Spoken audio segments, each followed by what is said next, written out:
Welcome to the Tech Egg. Don't get scrambled. Enjoy the video. In this video, I will explain how to make a kite sketch using an easy method. First, let's establish the basic structure. Start by drawing a vertical line on your paper. This will be the central spine of your kite. Next, add a horizontal line that crosses the vertical one, making sure it's a bit shorter and sits slightly above the vertical line center. This simple cross forms the foundation for your kite's shape. Now that you have your cross, let's define the kite's body.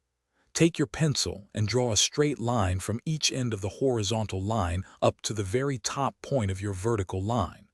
Do the same for the bottom. Connect each end of the horizontal line down to the lowest point of the vertical line. You should now clearly see the classic diamond shape of a kite emerging on your paper. With the main shape complete, it's time to refine your sketch. Carefully erase any overlapping or unnecessary guidelines from your initial cross, leaving only the clean outline of your kite. Next, at the very top point, draw a small, subtle loop to represent where the kite string would attach.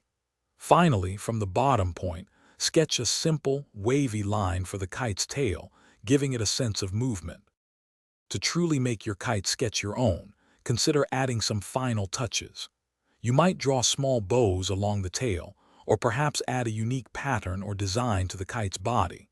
Experiment with different colors or shading to bring your drawing to life and give it depth. Remember, the more details you add, the more personality your kite will have.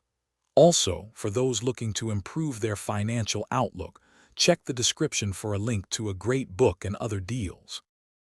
Thanks for watching. Consider subscribing if I helped unscramble your problems.